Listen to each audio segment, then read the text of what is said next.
everybody. I'm sorry we're a bit late.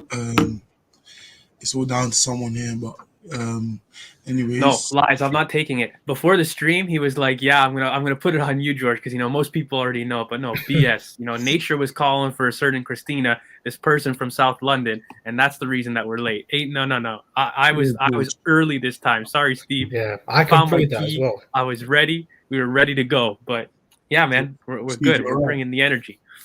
You're right, Steve. Anyways, I'm here with George and Z, as you can see. We won, so it's a bit different to last stream. But yeah, before we get into in depth and everything, how do you guys feel after the game? Bro, I love the game. Like I think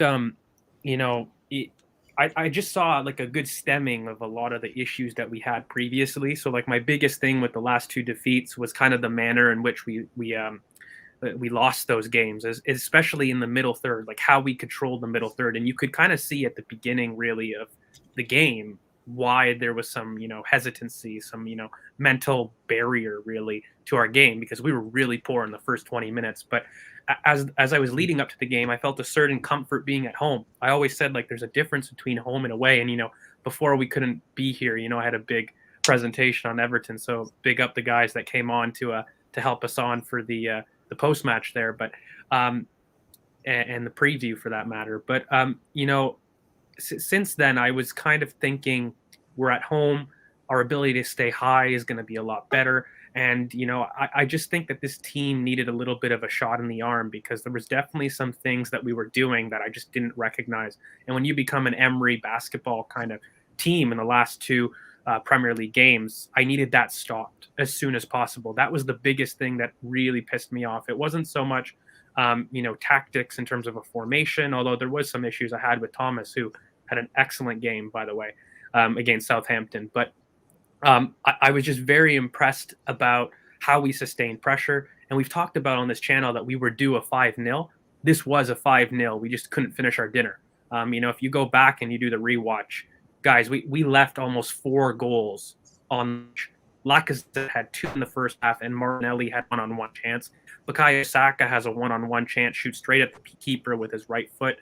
We hit the post twice. Like right there, there's got to be at least 2 or 3 goals that we missed, in addition to the ones that we did score. So from a kind of perspective of, did we dominate?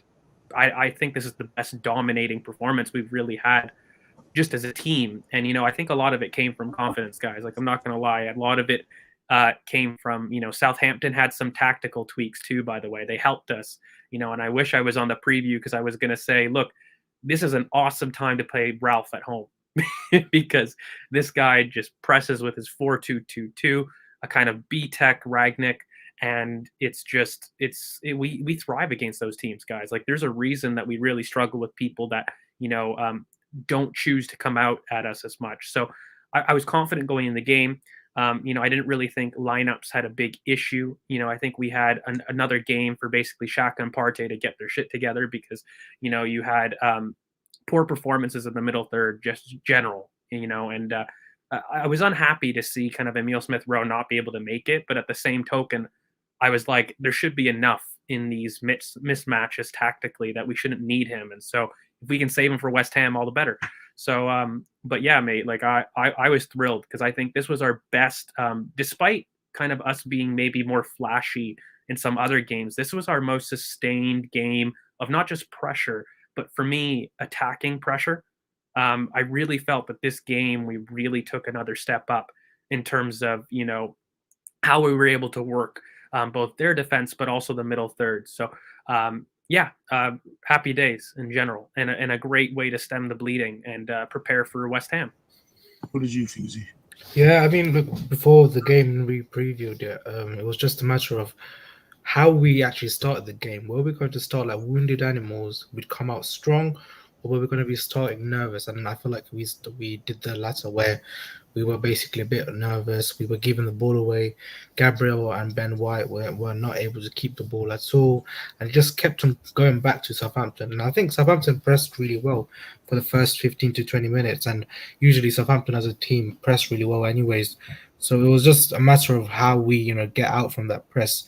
But eventually, in the 20th, after the 20th minute, something stuck, because when we played out from the back for that goal, where Lacazette scored, that basically gave the team the springboard to perform for the rest of the game. And to be fair, like, it felt like the level of performance after that goal kept on increasing after minute, and by the time I feel like the 65th minute in the second half, it felt like I was watching a complete different team, because we were sustaining pressure.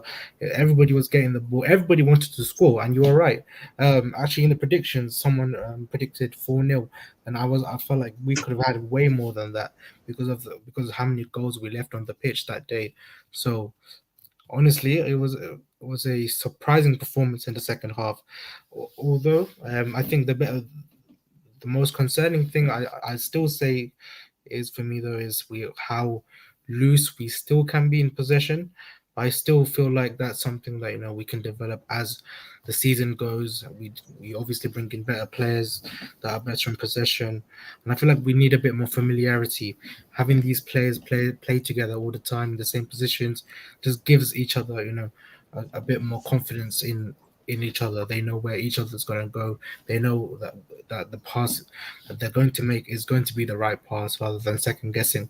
So I think all these things come together in tandem. So we just have to see. But overall, 100%, I think I was really impressed with the second half performance, and overall, it was a good performance for sure. I think what I've noticed though, like the manner in which we scored that goal was the springboard for this performance. I mean, I think if you get a scrappy goal, we don't see this level of performance for this long of the game and this dominant of the game. Yeah. The fact that we scored with a build-up goal was huge, not just like from a mental self-confidence perspective, but just in terms of trusting the structure in a sense. Because when we abandon structure, this is when we lose. Like the idea that we became a basketball game at both and Everton was the thing I was pissed most at. That's just simply what we don't do. And the fact that we kept our head, we managed to break out at speed. And I think Southampton definitely helped us a bit. We'll talk about the tactics in terms of them coming out at us, made it a lot easier for us. But I think that uncharacteristic start was just simply made a mental hangover. Look, I'm not going to be too harsh, because when you go 2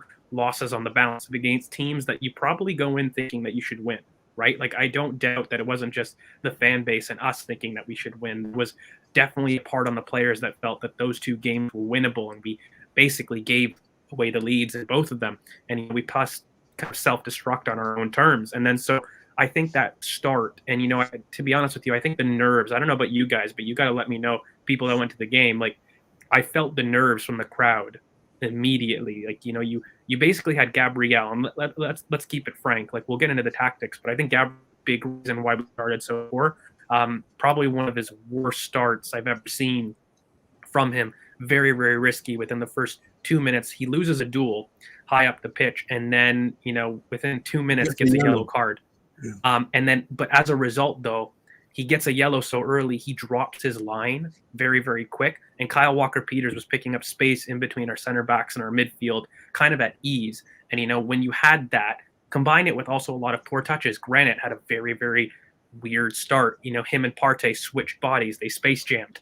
And, it was basically Xhaka that was losing the ball all the time. Kieran had, a really, really poor touch to the game. And, Martin Odegaard was under-hitting a lot of passes. He wasn't releasing them quick. In terms of the front line. And so we weren't getting those 1v1s that were very, very clear. And so all in all, it kind of was just a very tepid performance. But I think a big culprit was Gabriel. And it was just by nature, when you get a yellow card, you want to drop in your line. You're not going to be as aggressive with your high line, right? You're not going to step up as much. And so for me, that was the biggest gap that we saw, at least in the first. But we'll get there. I don't want to steal your thunder, Christina. Go ahead. Take the preview. The first 20 minutes were very tense in the stadium, especially with the way they were getting the chances, like us losing the ball with Gabriel and Xhaka especially. because they're both on the same side and they both kept losing the ball with poor passes and then allowing for shots on the edge of the box by Berger and Kyle Walker-Peters and Nathan Teller. Their left-hand side started very well in behind that space that Odegaard was leaving space, not pressing high enough and not stepping up. So Partey didn't step up to leave his space.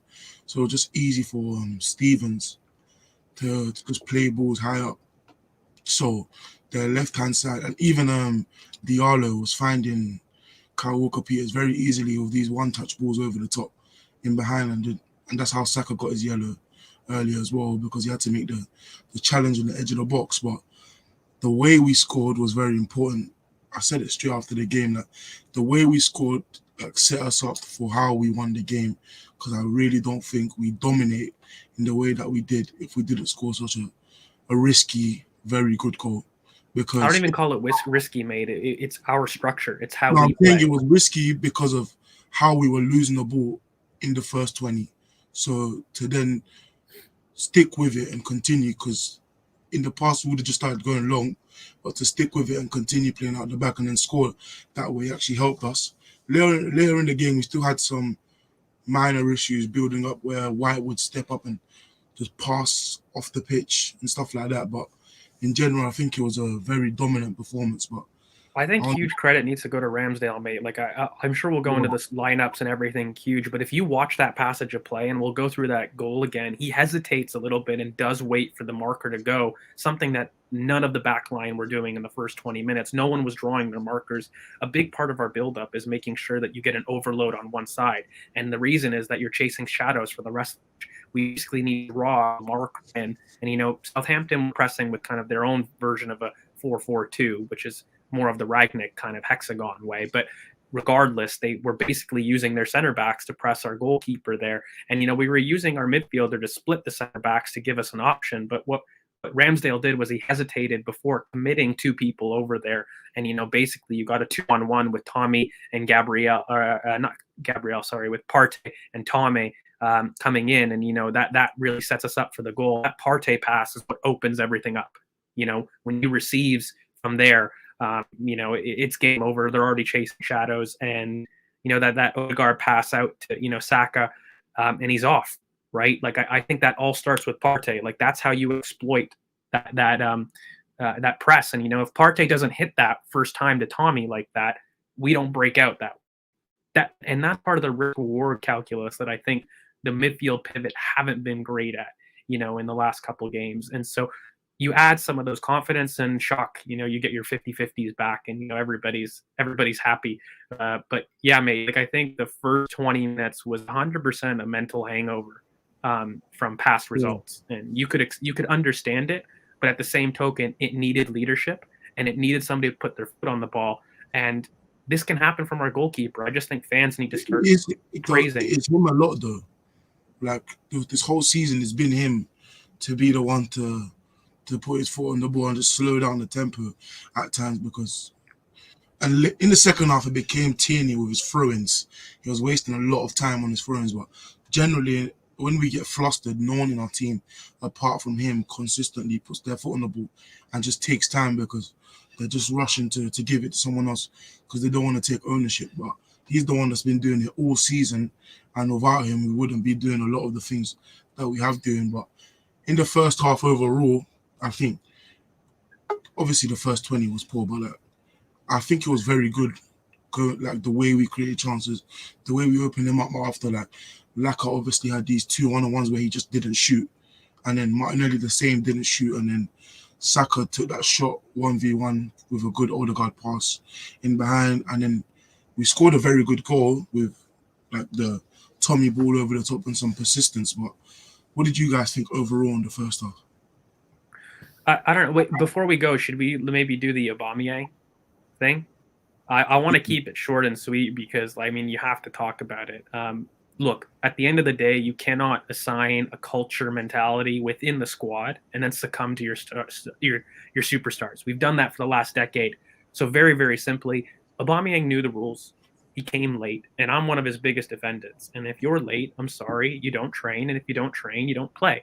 But in terms of this being a disaster, and oh my God, he's throwing his toys at the pram, like I think we as fans blow this up. Like, we love a through line as fans. Like, if we're not losing and we have such a big, game, we basically look for a villain and we look for somebody to blame. And for me, it's as simple as a player, not abiding by the rules, and he got punished.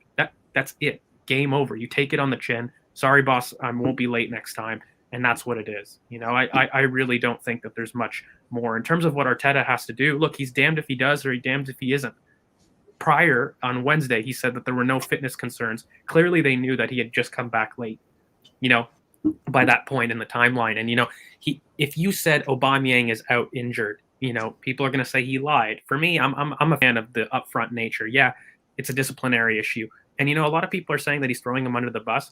He shut down the questions. If you guys watch the pressers, He said, I'm not answering anything. I'm not answering any questions. We're keeping it in-house. It's a disciplinary issue. And, I don't know what else a coach is supposed to do.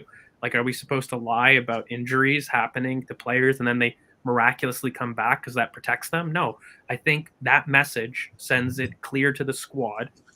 That kind of only happens and it's beneficial when you get a win. I'll be honest, right? Like, as a manager, when you make those big black and white lines, they really only give you power when you win. And when we won in such a convincing performance, it just backs up that, your captain is not immune to special treatment. And I just don't understand this. If it was anybody but Mikel, for some people, we wouldn't be talking about this. Really, quite simply, a player screwed up.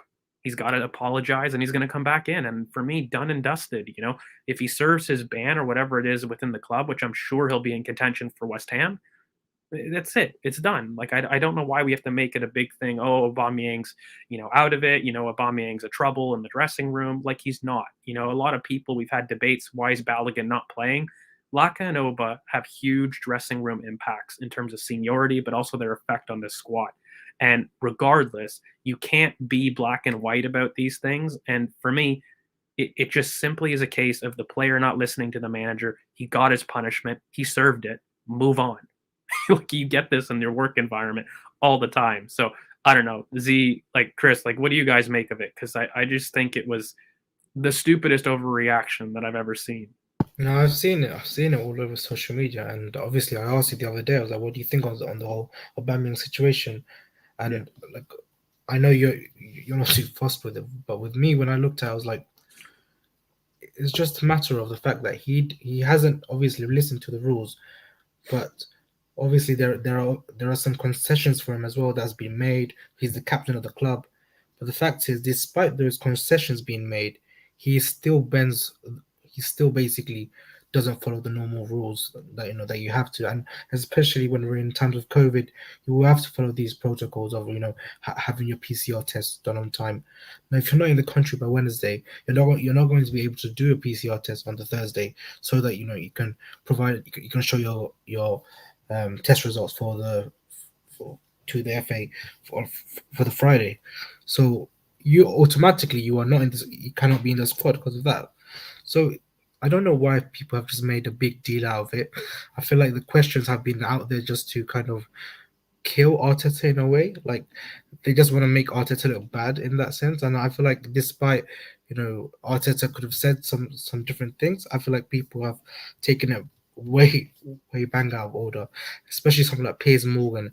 He's come out with the most idiotic things on social media, saying that Arteta's been lying about Aubameyang and he's trying to throw him into the water just like he did with Mesut Ozil and all that stuff. I don't know. I feel like it's just an example to be set, and Aubameyang is the captain of the club, and that's it. So yeah. Look, he messed up, but Z, you know what I say, mate? Like, look, there are times at work I try to be at my best. There's times when I screw up and I don't listen to my boss and I get reamed out, and I make a mistake and it happens. Like, for me, it isn't consistent enough behavior. Sure, it's happened at Spurs, okay, fine. But, the other times that, has supposedly been disciplinary issues, he's had COVID, he's actually gone to visit his mom. Like, all the time we try to make up conspiracy theories, a majority of the time it hasn't been right. And if he's had a mistake, just take responsibility, apologize, and settle it between the squad. Like I don't think it's as big of an issue as people are saying. If you wanted to have a conversation about leadership and who should be the captain, that should have had a conversation prior to Aubameyang. And once again, when he was already captain, having a new coach come in and name a new captain, especially one who was your talisman goal scorer at the time, very, very strange. I don't think Aubameyang's ever been a captain material, period. But I don't think Mikel wanted him as captain, but you can't take it away after having such a public declaration of what he was. It ruins dressing room dynamics. And I think you start to creep into manager versus head coach decisions, right? Like when you drop somebody in terms of their captain role, that could have a huge effect on the dressing room, right? Why is Lacazette not benched and not playing versus Balogun? Dressing room seniority. I don't like it. I've said in the past, but it just as factually is a case of managing the dressing room. And that's why you're a manager versus a head coach. And so for me, it is what it is. People want a victim because they're upset at having lost 2 losses on the bounce. And I think that was really what the main vitriol was coming from, not necessarily, they were looking for somebody to blame, in my opinion. We always need a scapegoat in every situation. But for me, I even said, like, when he lies, they complain. When he tells you the truth, he complains. It's a be damned if you do, be damned if you don't situation. But it doesn't really matter. Like, to me, Oba did wrong and he missed one game. We won the game without him. The players performed. The players in his position performed. So next game, I hope he doesn't start, and then we go on with it. Like, it doesn't really matter because he can't. Like, I was thinking about after the game, like, do we keep him out for the next game? And you can't, because I think then an issue starts to brew, especially with how much like power and how much he's looked up to in that dressing room, with everyone being so young and him being the only one to like really do it the past maybe 6 years. The thing is with that one, there was an article from The Athletic today that came out that basically said that other players have noticed how much rules we bend for a player like Aubameyang. And it's not like despite them acknowledging the fact that he's very popular, that they also don't like the fact that he kind of bends those rules too. So I'm sure there are some players in that dressing room that probably hate his guts, 100%. Probably, but you could, like, there's players in every dressing room that don't like him. But like there was also another athletics article that said that some players didn't like that Arteta said it publicly and should have kept it under wraps how Wenger used to. So there's going to be different wants and needs. Fundamentally, guys, you cannot make one rule for one and one rule the other. And ultimately, this is just a power play to tell the squad, once again, no one is above the law. And really, the law is the non-negotiables. And I'm happy with that. Anybody that is making concessions for that on Twitter is ridiculous. And again, I love Aubameyang. I certainly don't buy into the fact that he's finished, and his lack of goals is a concern. But guys, when you look at application, this is my biggest pushback to it's an attitude problem. And that was really what I had an issue with. Sure, he made a mistake and yeah, he should be punished. But, Aubameyang leads the pressures for people in the age of 31 in terms of being in the 90th percentile. What does that tell you guys? That is not an attitude problem. Somebody who is not scoring goals doesn't run. I've coached so many people, and I can assure you, when strikers don't score, A, they overthink things, but B, they're not going to run. They're not going to work for the team. And he's just factually an outlier. If you look at it, he's in the top 90th percentile of all 31-year-olds. So for me, I don't want to spend the whole topic on it, but if he had an attitude problem, he wouldn't be running for the team. He just simply made a mistake. Okay, we know the punishment, we know the consequence, lives up to it, apologizes, game over. But yeah, I kind of want to go back to the first half, but I don't know. Any last bits for you guys? My last thing is just I don't know much. To go into the first half. I'll just say my brief. In fact, no, you guys go into first half actually. Yeah, so let's analyze those 20 minutes and basically what worked, what didn't work, because I think essentially from that point on, it was tough. For me, I kind of touched on it in my preview, but Gabriel was the first one that was at fault, right?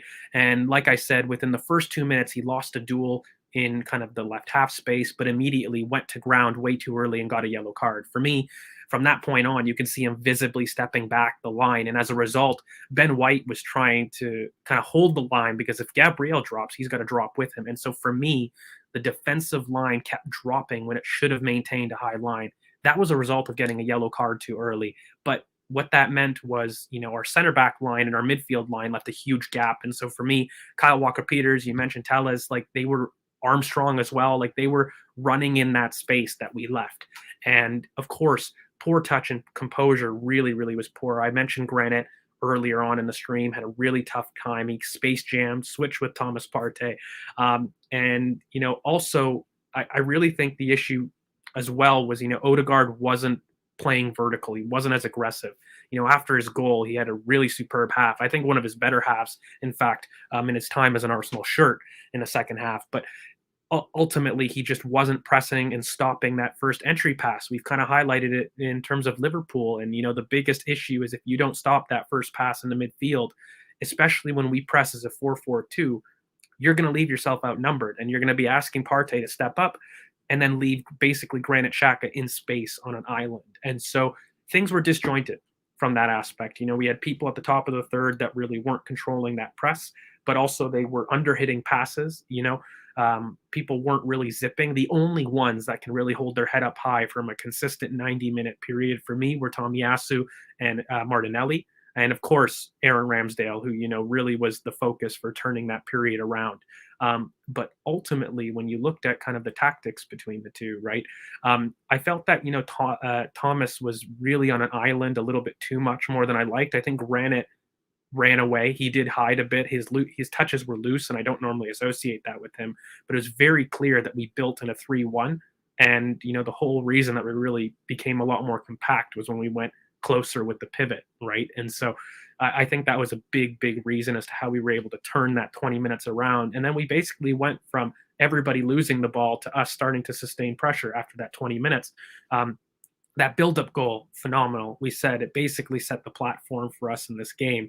But even that second goal that, was really raggedy, I felt that, people were flooding the box, and we had another system goal where our number 10 drifts in very casually into the box, going away from the striker, and gets his goal, and we do that really quite well. And then from that point, from that 2-0, we dominated, guys. Like in that half, Martinelli had a 1v1 chance. He really should be doing better on. Lacazette had 2. He gets slipped in from Martinelli, who breaks on the wing, and Lacazette should really release it earlier, but he delays his pass. And then of course there's the Odegaard really nice invention, of the back heel releasing Saka, who does pour 1v1. He has to go across goal when you're in that position, especially weak foot, or at least cross in the middle. But guys, within that's 2-0 with at least 4 chances to really get another goal. And for me, it was a very dominant performance after that. So I think that first half could definitely be split into the first 20 and then the second 20. But the biggest reason for me why that really changed was Ramsdale putting his foot on the ball, getting a little bit of kind of calmness into the back line, giving them back their assertiveness. But then the next part was probably getting our pivot closer together. And Thomas was very important in that. We were winning our second balls. And even though Granit was kind of losing things, they were close enough together kind of in that 20 minutes to 30 minutes that we were defending really the final third as opposed to the full middle third. So that was the big thing for me. And Z, what did you think of the whole first half, or the first half? Yeah, obviously, I mean, we touched on it. The first 10-15 minutes, we were obviously not great on the ball. I think where we kind of improved was obviously after the goal. We gained a lot more confidence, and we started to trust a bit more on the pitch and what we were doing. I feel like just looking out on the pitch, it felt like Thomas Partey. He had a bit more confidence in the game. Usually, in the last few games, I've been looking at him quite closely, actually. And I feel like, people are saying I've been picking on him, and I've not been wanting to pick on him. But the fact is, he hasn't been the greatest on the ball. He has been giving the ball away very cheaply in some games. And I don't know, he didn't look physically the best as well. And yesterday, it looked like, was it yesterday when we played? Was it yesterday? Saturday. Saturday. Yeah, so it was he looked like he was back to his physical best. So that was a good sign. And after the goal, obviously, we started moving the ball a lot quicker. Tomiyasu was a lot more involved. And what I did, really like about the goal, second goal actually, was the fact that when Odegaard came in for the run, you could see Martinelli actually block off the defender so that Odegaard could have a free header. So I feel like that was really really smart from Martinelli, and just shows how street smart and game smart he is. One thing though that was really interesting was when Ramsdale actually made that switch was passed to Martinelli, and Martinelli had the ball on a 1v1. It was a And that, drop kick from the corner. yeah, that to me was like, okay, this is your chance to actually show one why you're basically the number one striker at Arsenal. Number two, that you're a good finisher. But he did every single thing wrong at that time. You could even see Arteta's reaction where he was like, "What the hell just happened?" He started scratching his I head. think he just overhit his touch in the box, mate. Like when you look at it, it went away from him too much, and he's like, "Oh shit!" But he was keeping pace, but earlier he also slips in Lacazette, who does horribly, in It happened space. more than once. Yeah, for me, the Lacazette one is worse because he's in space, and he slipped him in from the halfway line, and Martinelli's clear, ready to receive, and Laka delays, and even Lacazette on the second chance he bursts in and he miscontrols it in the box as well. It's just it's madness. But I don't know about you guys, but I feel like we left at least 2 goals on the pitch in that first half alone. Let alone the 2 woodworks later on in the second half. And it was just, and even Saka's beautiful back, but that's the second half. I don't want to get into that because in the first half, even like crazy. There was times where Partey played some great balls between the line to Odegaard, and he just wasn't finding the pass to Lacazette. But Lacazette himself had these chances where he just started taking touches and he didn't shoot. I'm happy the goal was great delivery from Saka, so you could shoot first time, because I feel like when he has so much time, he just overthinks it a lot. Like we saw it even last season where he went 1-on-1 from the halfway line and he hit the crossbar. Like he does this where he takes too many touches a lot. But like with Lacazette, like he did some of his job yesterday. He was better than what he was at Everton. He pressed a bit more, but in general, like he just wasn't it yesterday. What frustrated me the most, and everyone says that I have an agenda, and I'm just going to address it, with the Odegaard thing. But if that boy was even just 10% more aggressive, we score another 3 goals. Even in terms of the Lacazette pass, he underpits the pass to Lacazette, in terms of the close contact in that middle third. And, really what really helped us, in that second half was he was a lot more vertical. When I talk about being vertical, guys, what I mean is that, he receives, every time he receives the ball, the first touch is to control it backwards or horizontal. There was a time in the first half when he's coming deep and, Odegaard has time and space, but he passes it to Tomiyasu just very instinctually. And I'm like, mate, you have time, just turn. You have the technique. You're such a good technician. Turn, face your play. And he almost needs 2 or 3 touches of the ball before he can release. Or he has to have kind of this invention where it's like, on instinct on the first touch and then he releases, and I just feel that when he's more aggressive in his game, that's when we start to see somebody that, is somebody that you could really like to have in your 11. But if you're not going to do that off the ball, you got to stop the entry pass. That was my biggest frustration, because clearly they used the left, Southampton, in that first 20 minutes. And a big part was stopping that entry pass to Diallo.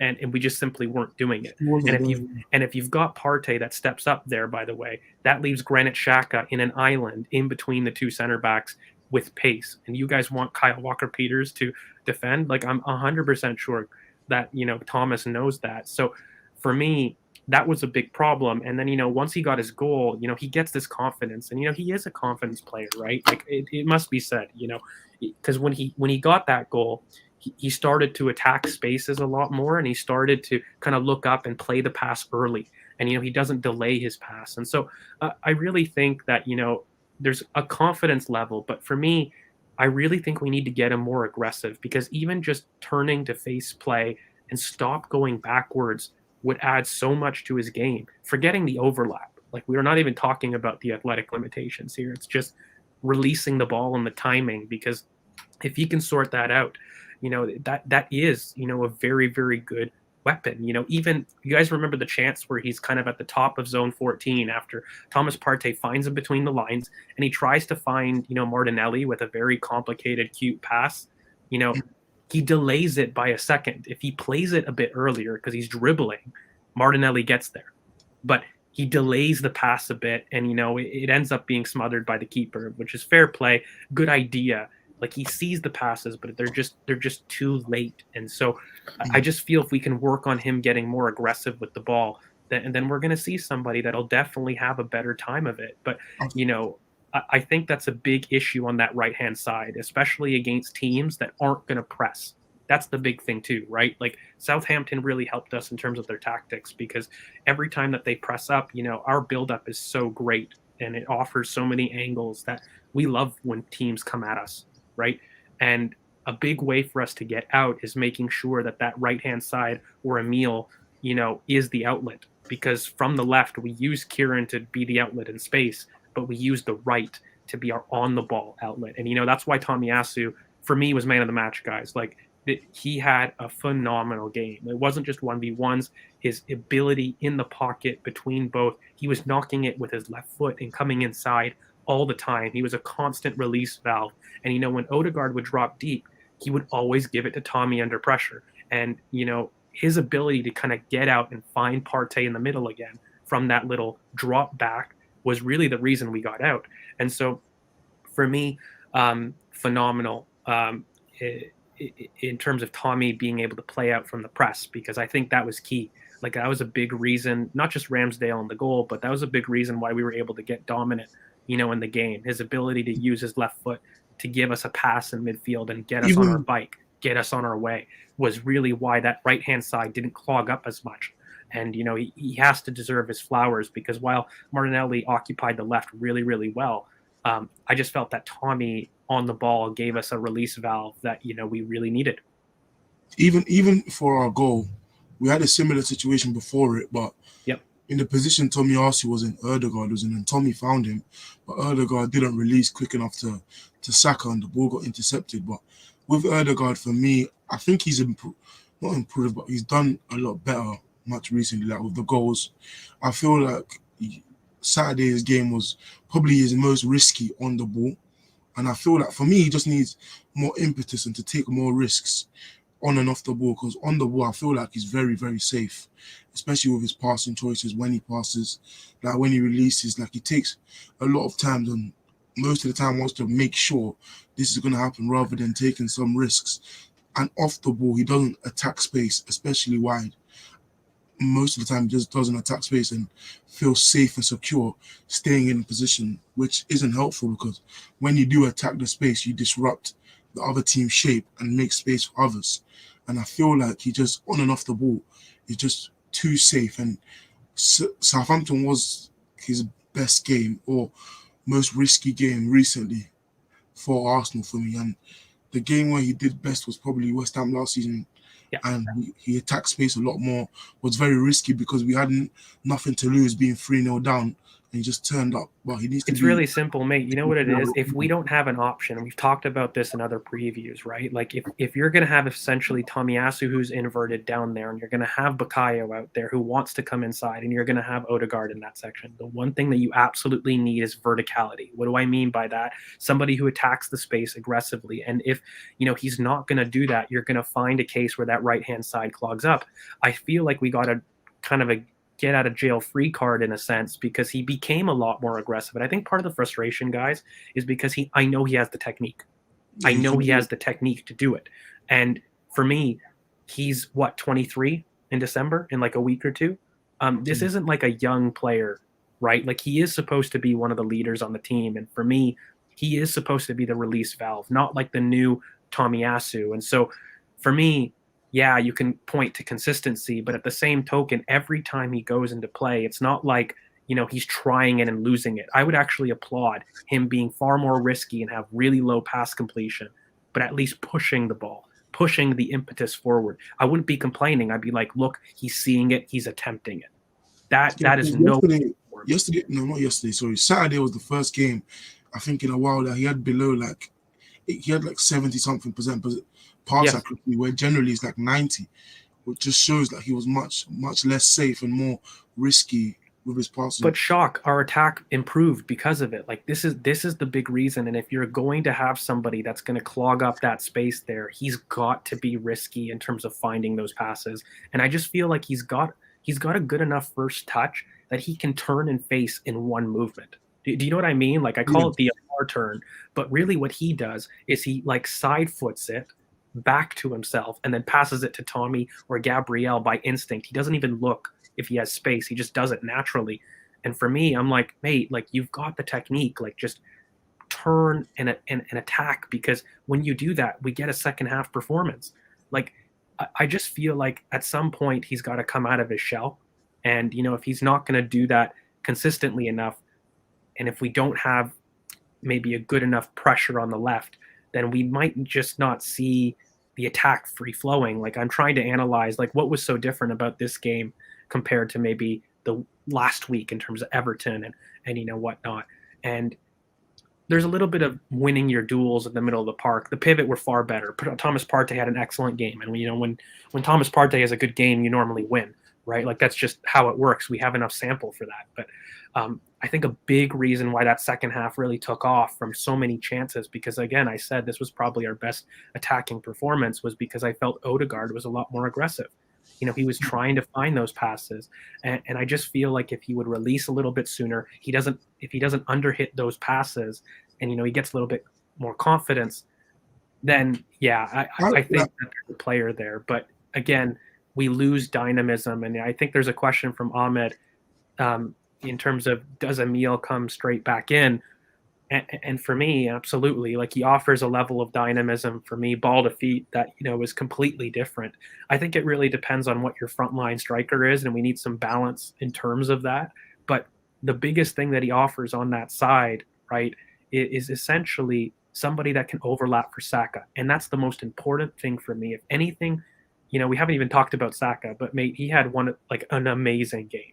He had an unreal game. This guy, he's going to save us so much money, but that backlift shot in the second half with absolutely zero leverage to dig out the corner in the way that he did is just absolutely insane. Every single game. That shot was from absolutely nothing. There was no pace on the ball. His back was turned. There was 3 men around him, and he still hit the post. Even Martinelli, his one that was like he pushed it out, but he also hit the post. There actually were a lot of chances, but Saka, for me, like he does that, like that bodes well, very, very well for the future, the way he did it.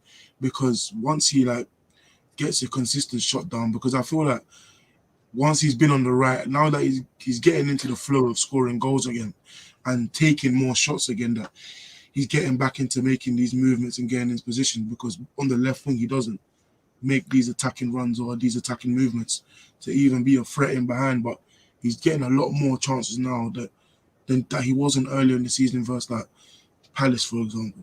Yeah, and like mate, like the biggest thing that I'm seeing right now is people can't contain him in or out. And if you just offered him an overlapping option, the amount of like variability in the attack would be massive, right? And the one thing that we've seen is when we sustain pressure, we don't need all those players back. Like I don't need everybody in the half space. You have too many players in that zone. Thomas was picking up things amazing in that right half space, but really what it offers is a chance for Saka to explode. And that's really what I think we need at this point. When you start to look at combinations, we talked a lot about it in the other review pod, so I don't want to get too much into it, because we really explained why there's a block on the right hand side. But the biggest thing for me right now is accenting Saka. He's your best player, so we need to start finding a way to get him more inside and more dangerous, because I think constantly having him on the left and fending for himself does no good for Arsenal. And if you want more fluency, get your best combination players together. And I think it may come across as weird, but for me, that's the best way to improve on this attacking performance. But I do think it was our best performance of the season. I think there was a question earlier, 100%, because for me, it wasn't just sustained pressure, which we did amazing, by the way. It wasn't just Watford in that sense. We created clear-cut chances, and we left legitimately 4 goals on the pitch. Guys, honestly, go back in the first half. How many 1v1s did we miss? Martinelli, Lacazette twice, Saka, right? Second half, 2 woodwork shots, Gabriel disallowed goal. Guys, it was 3-0 with all of those chances. Even if you score half of them, it's a 5-0 game. And the statement win that a lot of people were looking for. So for me, it's about understanding what worked, understanding that, as the game went on, I think Gabriel became a lot better. He pushed the line higher up. And, there was a point, though, that he got really aggressive, and that's why we subbed in Rob Holding, I think, at the 80th minute, because I think Mikel could see that, Gabriel toes a line, and, he got he even said it. He's not injured at all. I just didn't want him to get a red card. Yeah, no, exactly. And I think there was also, when Lukonga came on too, I think he did well. I think Lukonga's doing a lot better in terms of not jumping up ahead as much. He's recognizing when to hold and when to go a lot more. But we were able to basically get Xhaka off at 80 minutes as well, right? Actually, I think Rob came on a little earlier, right? It was back to 68th or something like that. I'll check the number, but it was before 80. Yeah. And then Granite came on in the 80th minute. And so for me, that it was basically at the 70th minute. And Granite 80th, but Gabriel 70th. Yeah, and I think it's worth mentioning too, mate, that when you're looking at basically West Ham, and I don't want to get away into the preview there, but how do we maintain this? This has to be the question, right? How do we maintain this stuff, and how do we maintain it away? I very much think that you can get away with a Martin Odegaard at 10 in this way, but the reason that he had so much influence on the game was space, right? I don't think that Souček and Rice, given the space that essentially Diallo and Walker Peters left for their team, right? Because as much as they had impetus in the first 20 minutes, they were losing their markers, right? And Odegaard was dropping deep, but there was no one following him. There was no one. He was not. Yeah, that deep overload was very, very effective because it was always a 2v1. But and I think Tomiyasu is key on the technical standpoint, Chris. I don't know about you, but Odegaard was a backboard. He would fire it to Tommy, and Tommy would find Partey or Xhaka all the time in the middle. Left. Yeah, and that's how we broke out. But will West Ham do that?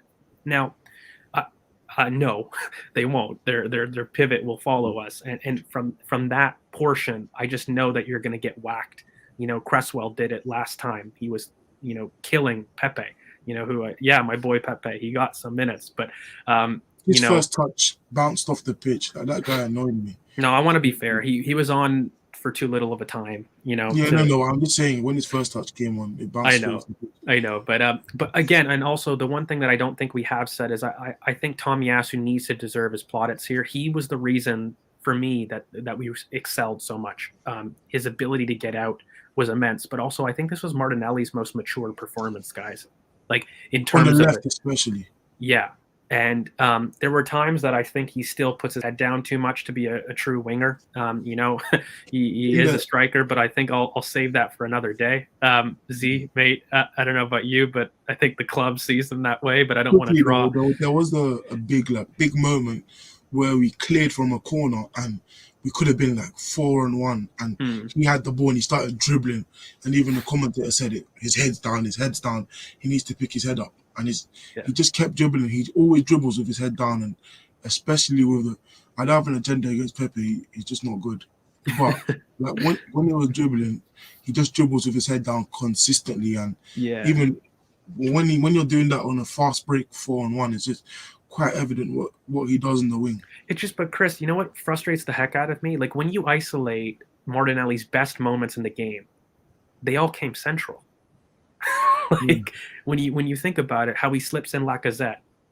Yes, Tezzy, I will 100% be gone. Look, Christina gets upset at me for being hungover most of the weekend, so you guys will definitely get to see it. We'll do a game. How many times I say 5-yard burst and some other terms that you guys know from me, but his best moments came central. His run in behind that, Odegaard tries to play through, that was another central attack. Even in terms of the goal on Odegaard, he's right behind, blocking for the defender. Central once again.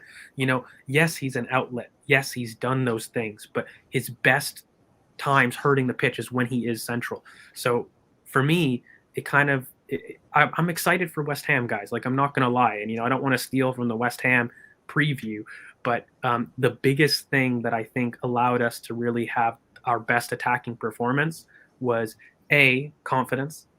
That's a huge thing. I think Thomas Partey, yeah, half turn, sure. We could do that. But look, I think the biggest thing that really was changed was Thomas Partey in the middle of the pitch, right? And again, I don't want to hammer Granit too much. He's coming back from injury, but he should smarten up a bit. I think he had a really tough time in this game.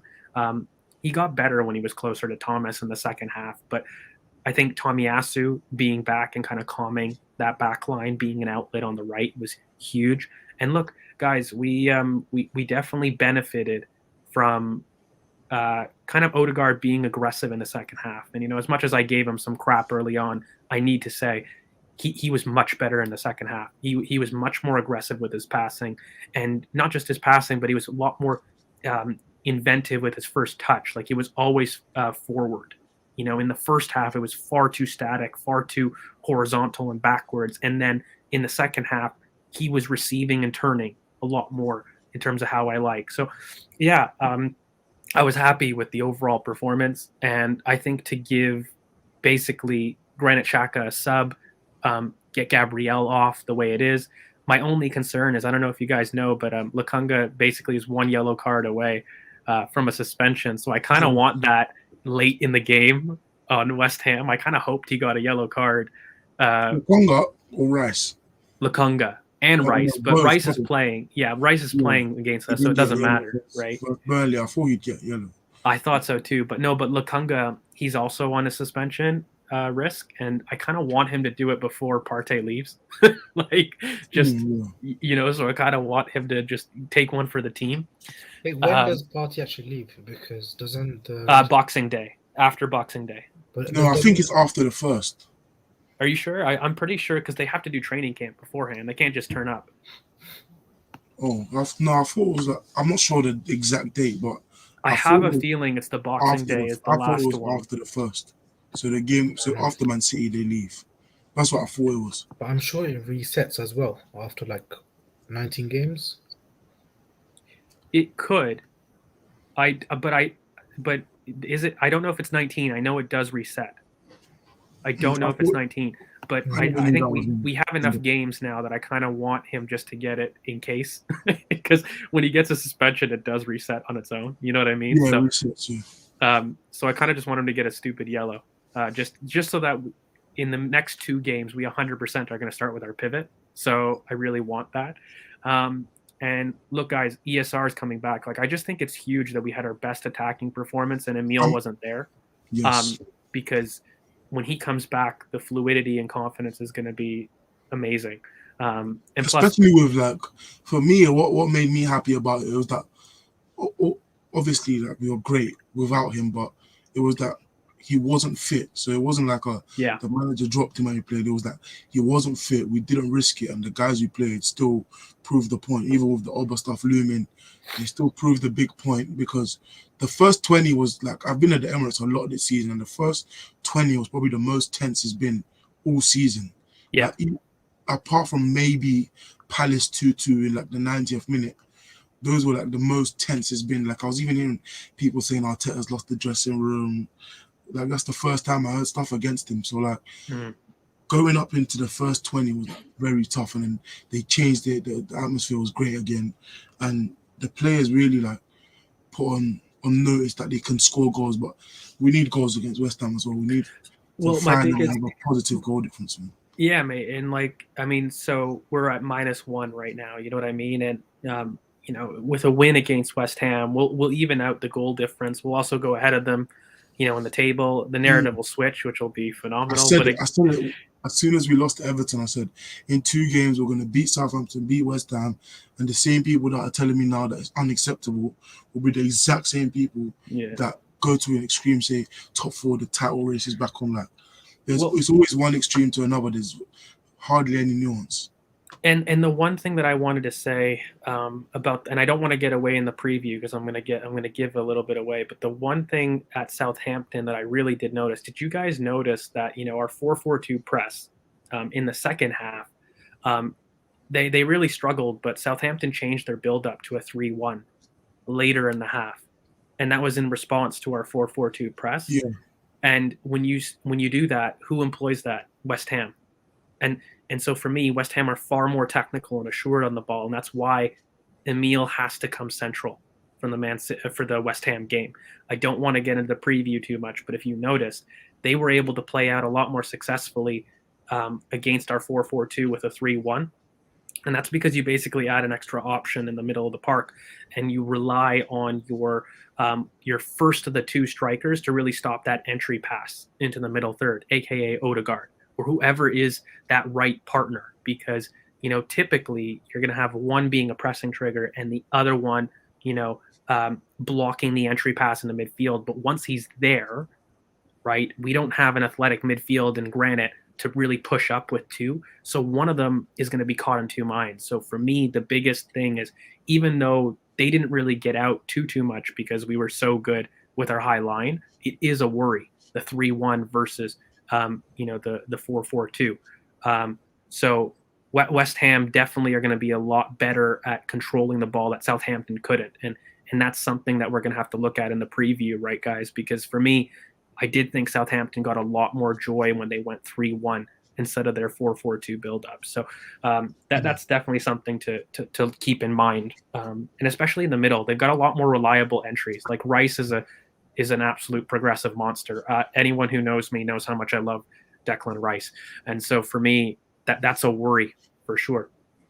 And he's been taking a lot more of his long shots and like nearly scoring one against Burnley. Like they lost their deeper progression than him with Zuma and Bonner using now Diop and Dawson. So they lost their 2 best centre backs, or definitely their best, Bonner, and arguable Zuma and Diop. But like, there's going to be spaces behind. They can't play that high line, right? Like they literally use Antonio they lost the pace in the back line. Yeah, they use Antonio and Bowen to be their outlets to hold up while they get up the pitch, and they just get up a lot faster with Bonner and Zuma right at the back there. And so without them, there's going to be spaces in behind. But in order for us to really exploit that, we got to cause quick turnovers and transition quickly, right? But we're going to have to beat their midfield pivot. But again, we're getting to the preview too much. Yeah, we'll do that tomorrow. I think the game's Wednesday, so probably tomorrow. But let's go into the second half for Southampton then, just to stop going, of course. But the second half for Southampton, we go in 2-0 up. Like it was even on possession. We had less shots, but more on target. So going into the second half, again, we leave 3 goals on the pitch, mate. Gabriel, for me, marginal offside. I don't know how. I didn't even see it back yet. I haven't seen it back. I saw it back. It was really marginal. I forget who was playing Gabriel off, but it was like knee stuff because it hits Tomiyasu, I think, right? Like that's the second phase. I think for a lot of people that are confused, it starts a new phase from that point. But the thing that annoys me is, there's somebody from Southampton. It's a tight one, but look, I'm not going to complain into refereeing decisions because, look, Gabriel gets his goal later on, but then we hit the woodwork twice. Like Martinelli digs out an insane shot after cutting inside, head down dribble, classic, comes in, pushes it out. Yeah, and he does phenomenal to push it wide. But then Bukayo, that shot, guys, like I can't tell you how difficult that shot is. And it all comes from people being aggressive, winning the ball back. Tomiyasu wins it twice, Partey 30 seconds beforehand, and they're constantly trying to feed in that inside channel run. And look, Bukayo just holds off a couple man and just digs out a shot that I was like, from nothing. Absolutely, that shot was insane to me because for me, like I thought, obviously I've always rated his ball striking to an extent, but like for him to that there was literally no pace on the ball, so much pressure, an awful angle, and the keeper still couldn't even move. Like I really wish that went in for him because he kind of needs that some GA. But Well, I was Yeah, going to it ask, like, always Z, is. like, what do you make, like, what do you think of the second half, but also like Guys, overall? I was just looking at the comment, like, yo, guys, give me some slack. Like, I'm not feeling the best as well, so I can't talk as much anyways. Otherwise, I'm gonna start coughing down the mic. But no, like I said, I know I genuinely like was impressed with the second half performance purely based because I felt like we kept on getting better and better, and just looking at the kind of midfield combinations that we had, and the way Saka and Martinelli showed maturity in the second half, especially on their sides. Like Kyle Walker Peters couldn't handle Saka. Like it was like He's not the watching. And Livramento couldn't handle Martinelli. Livermore couldn't handle Martinelli and he either. But couldn't. Sorry to cut you off, Z, but he couldn't go forward. Like he lost the Yeah. ball 17 times. Tomiyasu was very good. Yeah. Like 1v1, and Martinelli tracked back. Go on. Sorry to cut no, you I off. was saying it was like watching. No, it was almost as if like Saka was like the adult versus Kyle Walker Peters, like at least 5 to 10 years as his senior. He looked that much more physically built as well compared to Kyle Walker Peters, and it was just funny to watch. But and also like all the talk about Livramento being like the best this and this and that, Martinelli showed him levels like Livramento couldn't get out of his own side as well. So that's what I was really impressed by them too. And to be fair, like in the second half when everything else just just came into play, for me the best moment of that second half was probably the shot from Saka that came out of nowhere. I feel like it just shows how much potential he has, like in terms of like his shot selection and in everything he does really. But it just for me, I just feel like what, once that those kind of shots goes in, we are going to probably see a different side of Saka. Like it just excites me to see more and more. But other than that, like there wasn't really much to say. I wish that we scored a lot more goals really.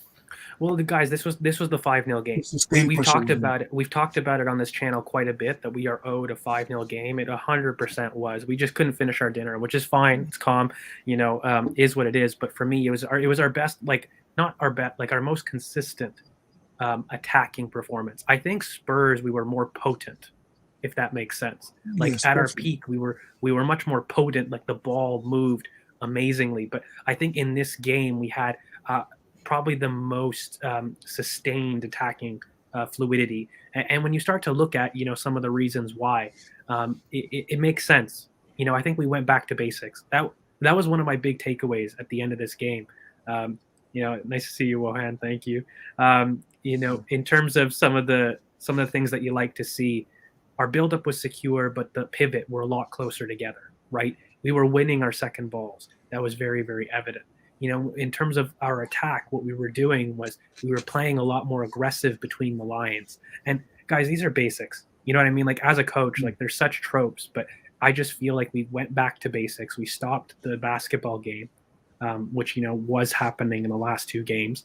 And when we look forward to West Ham, mate, like we've just got to keep our heads in a sense, because I feel like this team doesn't realize how good it is. And that's part of the problem of having a young team.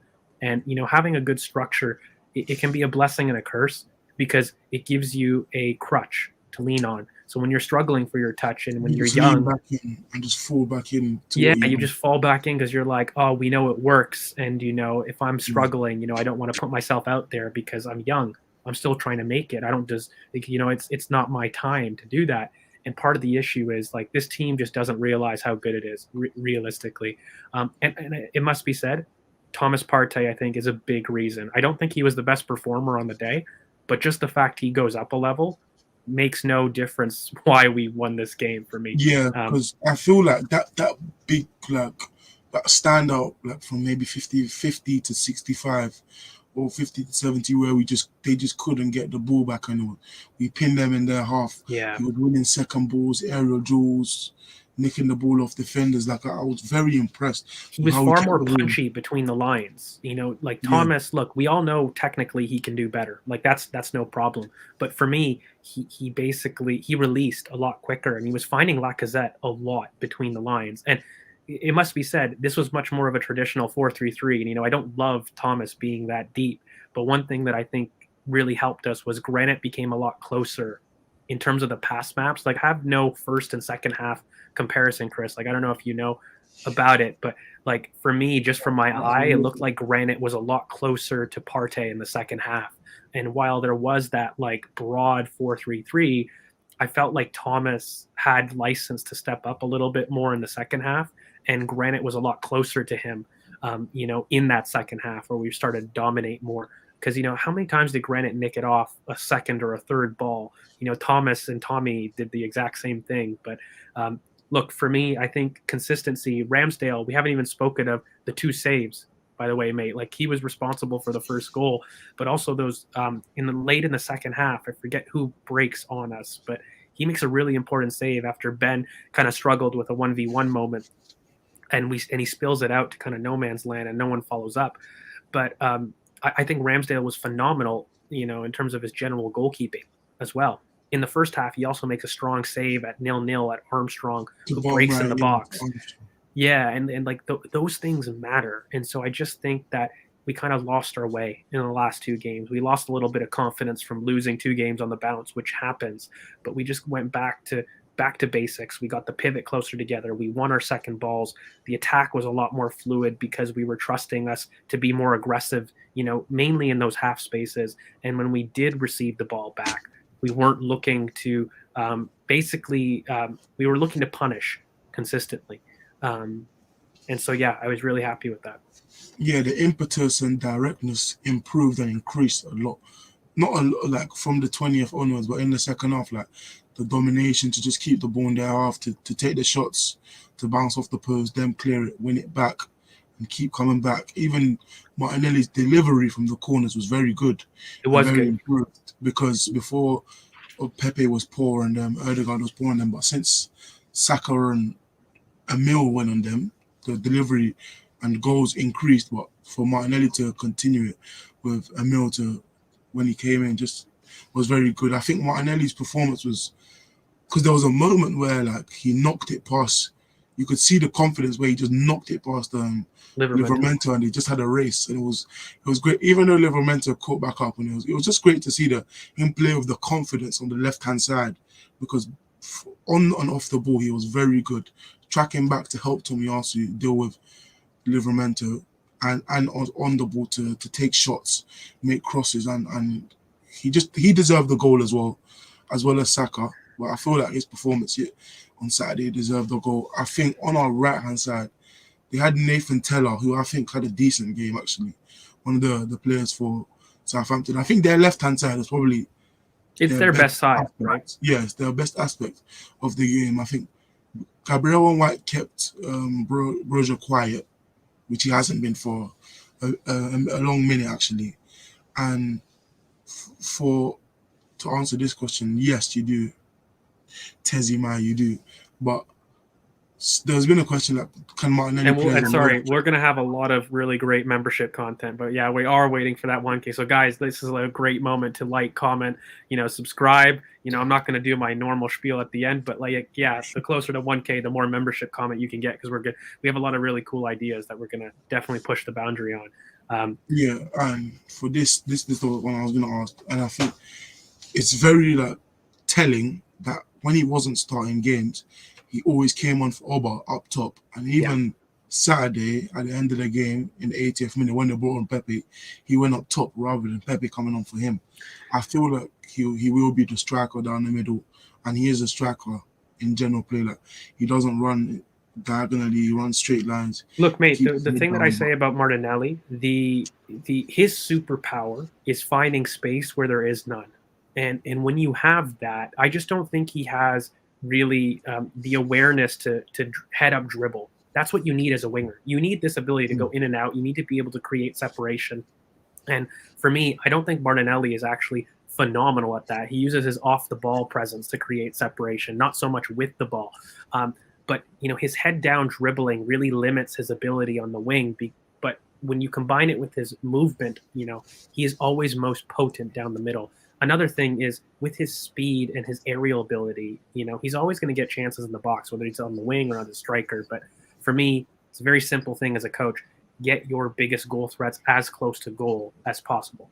And for me, if you've got somebody that can kind of come into that half space, that can control the ball on the left, we don't need Martinelli doing that, even though he can, right? Like, it's not that he can't do it. It's not that he can't do that job. But having somebody reliable on both sides that can receive frees your wingers a lot more. And that includes Saka. That includes whoever plays on the left, right? And, it frees the striker to more movement. But I had a thread previously, but maybe we can break down Martinelli with a video thread, a membership idea. So get us to 1K, and we'll tell you exactly why he is a striker. But I think the biggest thing that I wanted to say, mate, like just in conclusion, is I think Sofunda, I'm butchering that name, I'm really sorry, mate, but he was saying, Mikel after the game was saying how we were more aggressive and attacked with more verticality. Mate, that was for me the conclusion. It's why throughout this stream you're going to hear rather me say Odegaard was a lot more aggressive and he played with more verticality. That was the difference. It factually just was the difference in this game. And, I think Southampton were really poor tracking our runners because Odegaard came deep so often, right, to help with the buildup and create an overload, but he was never followed once.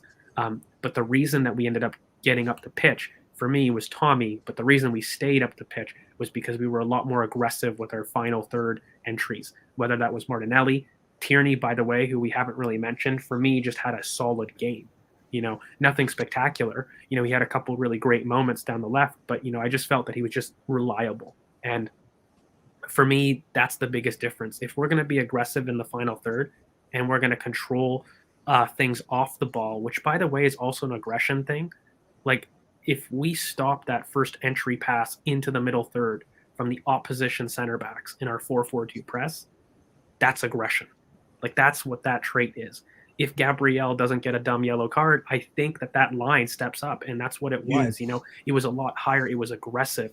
And I just think as a conclusion, this team is at its best when it's aggressive, and it needs to maintain that aggression through 90 minutes. Now, some of that, we talked about it being a technical issue. We talked about it being a physical issue. But at the same token, I just feel like, you got to win your 50-50s, be strong both on and off the ball. But that's how we're going to get success this season. And I think we feel comfortable more at home doing that. So I think that was the biggest difference from Southampton, to be honest with you. And I do think that they helped us out with the press. It was very Aston Villa-y, in terms of them, coming at us. And, we love it when teams come at us, right? We abuse the space, like the left-hand side, because they do attack more down the left and push them up, both Teller and... we trusted our technical ability on that side over their movement, because they definitely, did that. And but I don't know. I wanted to get Z's opinion on your final conclusion. Mate, for me, the biggest thing was aggression. Do you see it similarly? Because I think even Thomas Partey, more aggressive in this game. Like, I think Granit struggled a bit, but I think all in all, we were much more aggressive in our duels, much more aggressive in our final third. That was, for me, the big takeaway of Southampton. But what about for you? Like, what do you attribute probably our best attacking performance over the longest time this season? Maybe not the most potent, but definitely for me, the most attacking performance. I think it's everything we've said before. Like, obviously we've been a lot more aggressive. We've showed a lot more, impetus in the game. We had a lot more, ideas on the pitch that we wanted to, take risks with. And that's something that, breeds when you score a goal like that in the first half, because essentially it shows that, look, what we've tried on the training pitch has actually worked. So let's try something else. Let's try something new. And it just gives you a little springboard to start building and building and building. And this is where I feel like, we need to, start putting more faith into what we keep on doing on the pitch. We shouldn't put our heads down and think if like some of the moves don't work, and like start press a lot higher if possible, because what happens is, obviously, when some of our moves doesn't obviously go our way, sometimes we start dropping off, and things like the momentum kind of shifts. But in this game, especially in the second half, we maintained that, we sustained the pressure, and we kept on continuing to create chances until we gave up the game when Pepe came on, really, and that's when we stopped really attacking. But overall, second half was a really good performance, and I hope like we kind of build build on that performance against West Ham, 100%. I'll probably touch on this because Zakaria is my suggestion for so long, and it's doesn't surprise me that he's been a link for us. How good is he? Make no mistake, he's definitely a squad depth option. He's not a replacement or your Thomas Partey partner ideal, but he does address that aggression that has been the summary of this podcast. He is an off the ball mover. He's just elite athletically. That guy can close down space at speed. He's very good 1v1. His positioning is a lot better.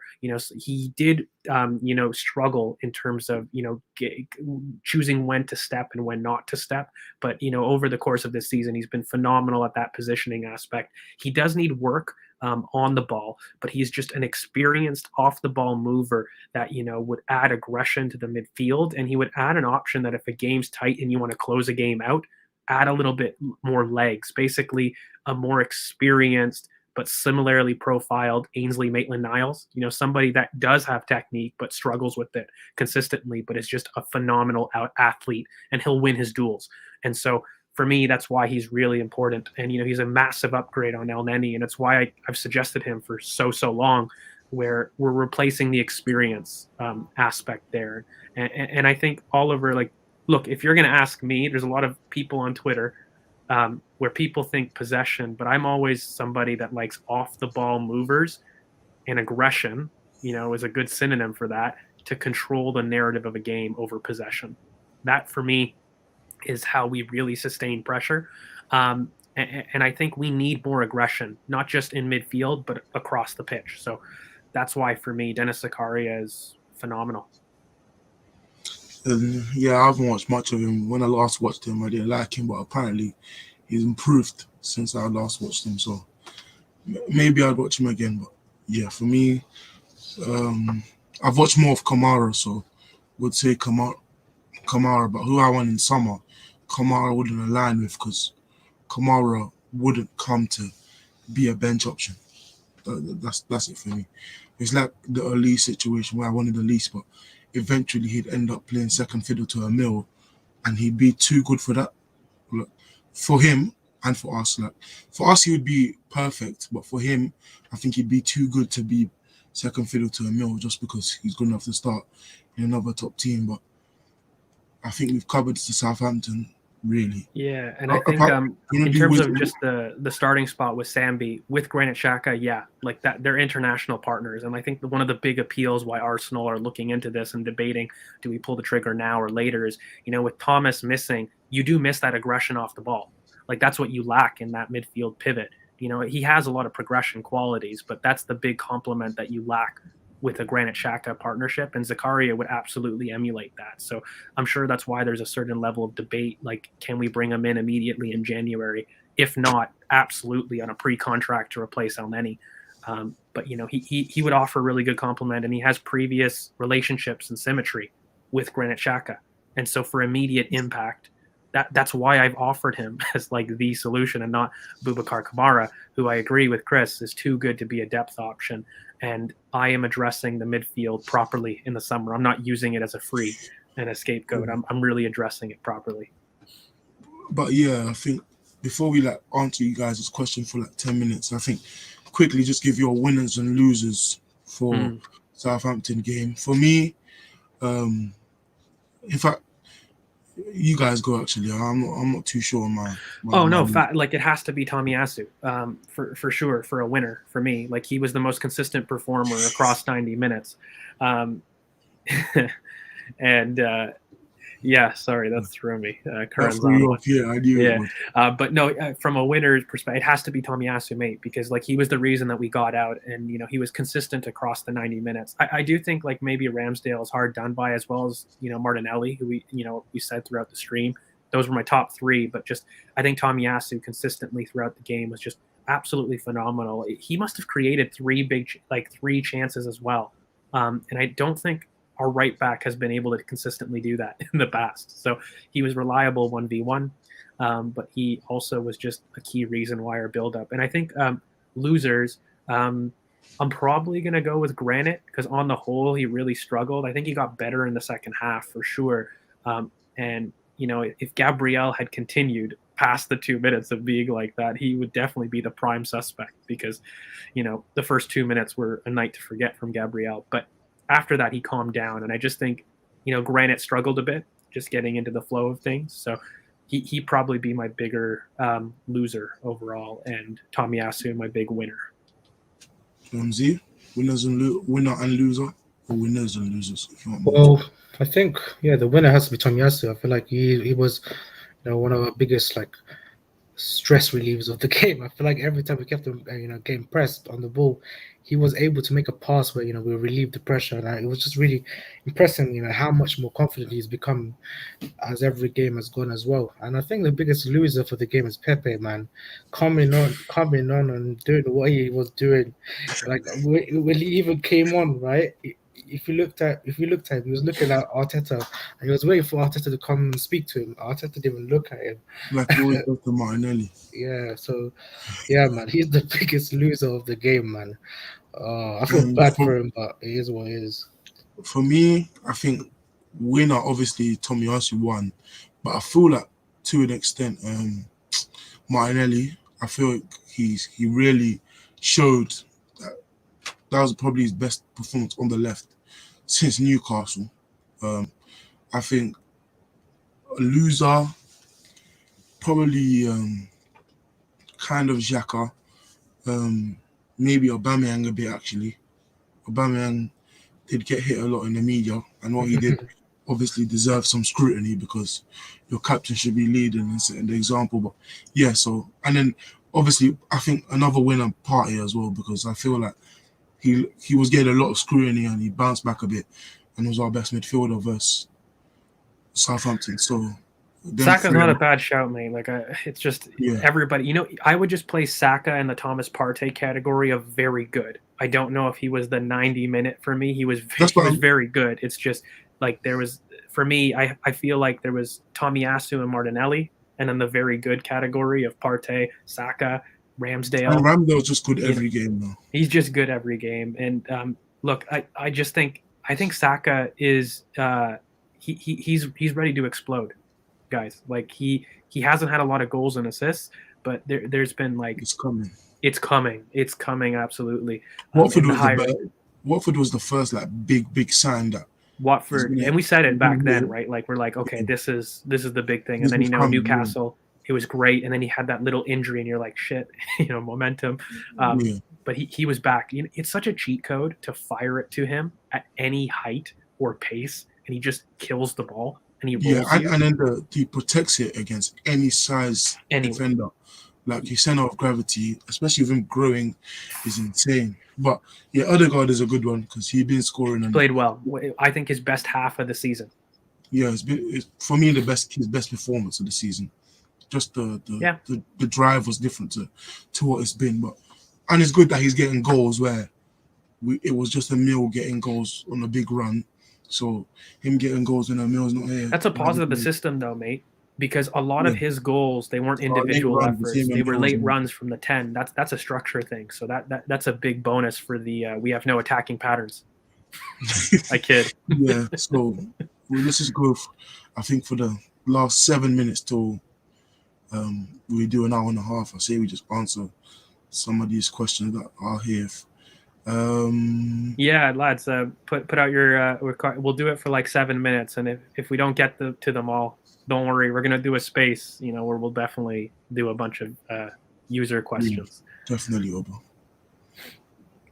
Okay, what do you think about this? For me, I was popping the Gallagher signing from the summer because I think it was obviously it's a loan, so Chelsea still have him, but I think it was a big signing for Palace because he's their press in the midfield and their legs in the midfield, and now their goals. I think he has 6 goals, 1 assist or something like that in the league, which is crazy for where he was last season at West Brom. But where I think he ends up, I think Everton, Chelsea probably sell him. Yeah, so 7th to 11th in one of them teams, because other teams won't. Because Chelsea will sell him just because they have other guys that I feel like they just don't trust their talent. Do you know what's mad? If you played Cobham Talents, they 100% would have won the title. That's my big claim. Yeah, they've got an insane. Like, they could have kept Tammy and saved some money. They could have got Jamal Musiala. Livramento, Musiala. Obviously, Mount they invested in Cho to invest in him, actually play him. When you deep it, he's better. He should have been the guy they invested in at centre back, Christensen. He's better. Even oh god, Milan. Who am I thinking of, guys? Milan. Tomori. Yeah. Mate, like I legit don't get how they don't even get have flack. Ian Matson. They have Ian Matson who's on loan. Gilmore could have done a job instead of Saul. Like, they've got insane guys. You know what I don't understand? Why they don't get more flack? Do you know what?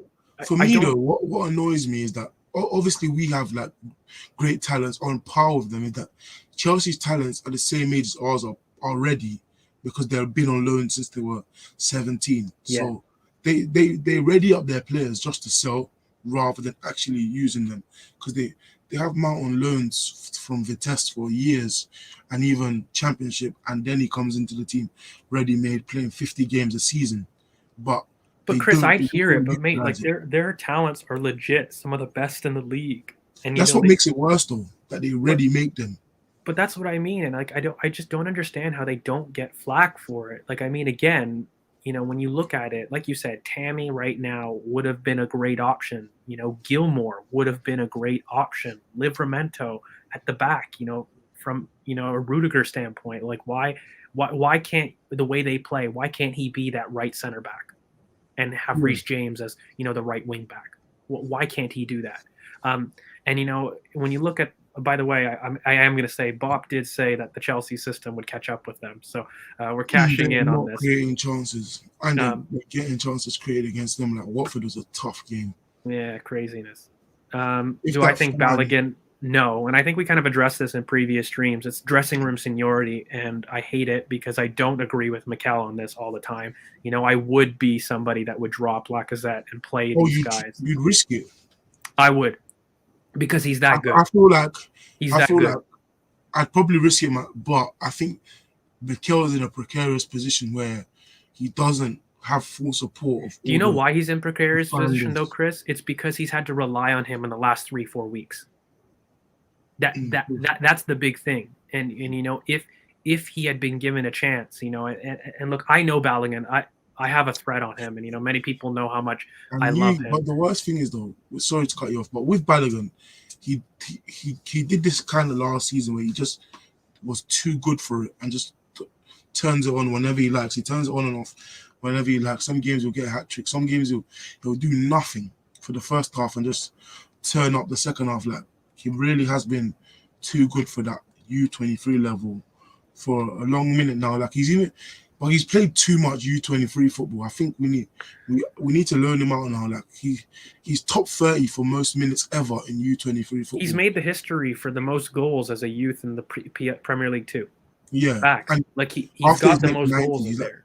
24th most minutes for U23. And that removes all of the assists and his off the ball work that he does. He's now exclusively played as a left wing. He's maintained the same goal output at left wing because we use Mika Barath as the center striker right now, and you know they pair as a 2 with, you know, Kevin Betsy, but he really plays on the left a lot more. And so for me, it's very frustrating because I know the talent of this boy, and I really think that people's obsession with a backboard striker is going to disappear with consistent minutes for him. Like, you give that boy 5 games, you know, in the position, people are going to say, "Oh my God, Balogun's the answer." You know, it's going to switch that way.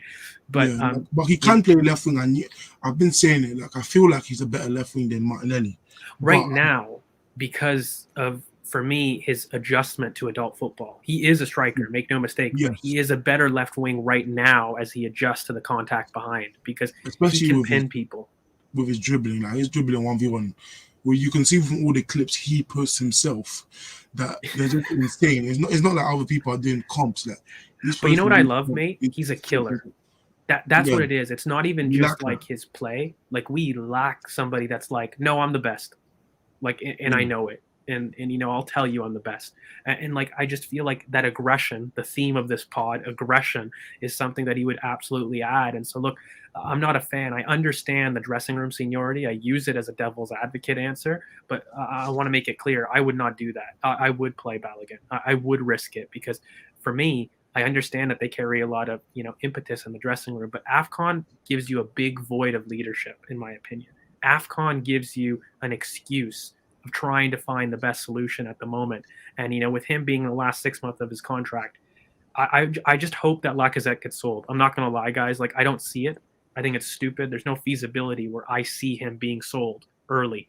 But I just kind of wish that would happen because it would open so many things for Balogun. But he's going to go on loan probably, and he'll come back for the next season. But I'm not a fan because he's a serious talent. And this, FA Cup. Obviously FA Cup, but I think we win Carabao Cup. I've been saying this since the start of the season, and I know George said we don't want a long run in Jan because if we do beat Sunderland, which we probably will, we have 3 games in the space of like a week in Jan because we have a league game, FA Cup game, and Carabao Cup game, and then the week after have the second leg. So it just adds unnecessary games. But I just feel like we will win it. I've always felt that we'll win it, and the players haven't proved me wrong so far. Who are we facing again, mate? In the Sunderland, and then Sunderland. I think it's Chelsea. Yeah, I wish we lose. See, you do, terrible. But we won't. I'm sure we won't lose. I know because of all that Sunderland quote too, which is like ridiculous. But but I think we'll win. And do you think Balogun should come on against Sunderland? And I do think he will, and I hope he starts. And I think he might start just because Laka's got a lot of game time recently in the league, so Laka doesn't have to start that game because it's next week. So it's West Ham then, and Sunderland's next Tuesday. I think. Yeah, it's next Tuesday, and then because isn't Ellen Road on the weekend after that? Yeah, it's the game today, the game Wednesday. I mean West Ham, then I think Sunderland. So yeah. I think Lacazette won't play, so I hope Balogun can play. From our group of loan players, who do you see joining the squad next Jan or next season? Aziz, Miguel Aziz, 100%. He's gonna come back ready. And he's done amazing at Portsmouth. Dan Cowley, a lot of armchair fans who don't watch, don't know. But, even despite game time that many people just want him to have for no reason, he's got an excellent education down there, and he's doing phenomenal down there. So Aziz comes into the fold, absolutely. And he's improving off the ball, and it's been their focus. It's what he lacked, too. Like, he needed that. He needed that education. And by the way, I think Emil... you could just see the explosion he had at Huddersfield. Off the ball, especially, yeah. Off the ball. It wasn't just on it. It was off the ball. And I think Aziz does that similarly. So he comes in. And, of course, I think Balogun, I assume he goes on loan in Jan, by the way. And I think he'll come back into the fold, in terms of our loans. But, look, we've got a lot of youth talent that is going to come in. Definitely, too, I see somebody in center mid. And I've always said, not going to change my tune, but I think Lakunga and Aziz are going to battle it out for really that box-to-box role in the future. And I've made no mistake about it. I prefer Aziz. I do. But it's a good problem to have, I think, in my opinion, because the more we just need more center midfielders. So yeah, I think that's enough. Or for today, I think we've answered a lot of the questions. We'll be here probably tomorrow, previewing the West Ham game because it is in 2 days. George, you want to do your thing before we go? Make sure you guys like, comment, subscribe, hit the bell for notifications so that you know when we upload. And you can follow us at BoP Footy on Twitter. Of course, you can follow me on Twitter at GeorgeV_AFC. Chris, where can they find you? Pure CKK on Twitter. Obviously, BoP Footy. Z. Private Arsenal_Z on Twitter and everywhere. Yeah, guys. And lastly, for me, follow obviously the one Willow. He couldn't be here today. I think he'll probably be here tomorrow. Follow current BoP. And lastly, over the weekend, there was some news about Shockstar. I just want to say, obviously, we've done a lot of shows with Shocks on this channel and on another channel, on the Gal's channel. But pray for Shocks. I hope he gets better soon. he had some bad news over the weekend. But yeah, for me, just pray for Shocks, keep him in your prayers, and we'll see you tomorrow, I think. Probably Definitely, tomorrow. we'll probably see you guys tomorrow at around 8 p.m. typically when the preview is. So make sure you guys step out for that. And look, guys, there's going to be tons of content. We kind of hinted at it, but yeah, look, we're really pushing for that 1K because we've got a lot of membership content. We're excited to grow this channel. You guys have been awesome commenting. There's so many comments, and we appreciate every single one of you. But make sure you guys share it to your friends if you guys think that they'll like this kind of content. And look, man, onwards and upwards because we move. BoP Footy, we're looking to create a movement here. So the closer we get to 1K, the more content that we can produce for you guys. We can start members, and we're really going to kind of go off the content this year. So make sure that you guys share this to other people. Like, comment, subscribe again. And we look forward to seeing you guys tomorrow for our preview against West Ham. So keep it real, boys, and we'll see you tomorrow. Peace.